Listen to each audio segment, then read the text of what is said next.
আসসালামু আলাইকুম সবাইকে। আজকে এই চুড়িগুলোর উপর একটি ইউনিক ডিজাইন দিয়ে আপনাদের সাথে শেয়ার করব। আমি মোটা বালাটিতে একটি বাটারফ্লাই ডিজাইন দেব। তার জন্য একটু আঠা দিয়ে আমি একটা ছোট্ট মিডিয়াম সাইজের গোল কুন্দন দিয়ে নিয়েছি। এখন লম্বা যে স্কোয়ার শেপের কুন্দনটা সেটা দিয়ে নেব মাঝখানে। আঠা দেওয়ার সময় একটু খেয়াল রাখতে হবে হাতে যেন লেগে না যায়, নয়তো আঠাগুলো লেগে যাবে হাতে। এখন ত্রিকোণা যেই কুন্দনটা সেটা দিয়ে নেব।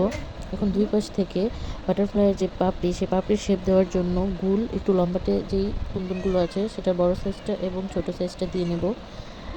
আঠা দেওয়ার সময় সবসময় খেয়াল রাখবেন হাতে যেন লেগে না যায়, নয়তো এই কুন্দনগুলো হাতের সাথে উঠে আসতে চায়, এমনকি সুতোর উপরে বিভিন্ন জায়গায় লেগে সুতোগুলো নষ্ট হয়ে যায়। চুরির কালারটা উপর থেকে খুবই বাজে দেখা যায়, মানে কিছু কিছু জায়গায় কালো কালো হয়ে যায়।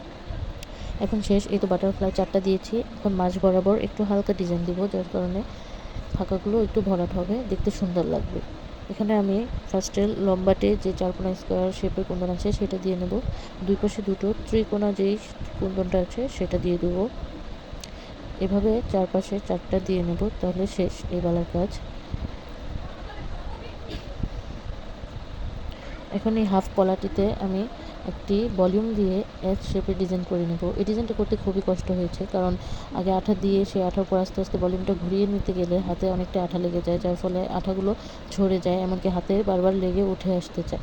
সেই মুহূর্তে দেখা গেছে যে সুতোর উপর দিক থেকে কালো কালো হয়ে যায়, এমনকি হাতের সাথে আঠা লেগে লেগে চারপাশে ছড়িয়ে যাওয়ার কারণে উপর থেকে দেখতে বাজে লাগে। ফার্স্ট টাইম এরকমটা করেছি, যার কারণে কিছু কিছু জায়গায় আমার অনেকটা ভুল হয়েছে, এমনকি চুরির ফিনিশিংটা এতটা সুন্দর আসেনি। তবে পরবর্তীতে করার সময় খেয়াল রাখতে হবে, আগে থেকে যদি আঠাটা একটু দিয়ে রাখি তাহলে কিছু সময় 2-3 মিনিট বা 2 মিনিট রাখলে যথেষ্ট, রেখে তারপর এর উপরে ভলিউমটা আস্তে আস্তে ঘুরিয়ে দিলে, বা যে চুমকি সুতোটা আছে এই চুমকি সুতোটা মোটাটা আস্তে আস্তে ঘুরিয়ে নিলে আর হাতে আঠাটা লেগে যায় না, বা সাইড থেকে আঠাটা সরে সরে যায়। এখন এর মাছ বরাবর আমি ছোট ছোট 3টি কুন্দন দিয়ে হালকা ডিজাইন করব। এই দুই পাশে দুটো ছোট গোল কুন্দন দেবো এবং মাঝ বরাবর স্কোয়ার শেপের একদম ছোট সাইজের যে কুন্দনটা আছে সেই কুন্দনটা দিয়ে দিব, তাহলে চুড়িটা দেখতে আরও সুন্দর লাগবে।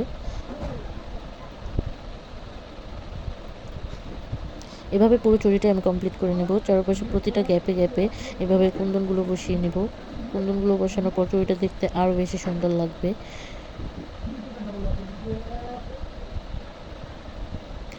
শেষ, এই চুড়িটা এখন এইভাবে পুরোটা কমপ্লিট করে নেব।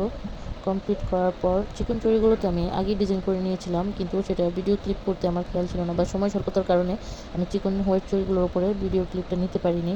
ডিজাইনটা আপনারা কাছ থেকে দেখলে বুঝতে পারবেন কীরকম ডিজাইন দিয়েছি। একই সাথে সম্পূর্ণ চুড়ির সেটটি খুবই সুন্দর লাগছে, সামনাসামনি এটা আরও সুন্দর।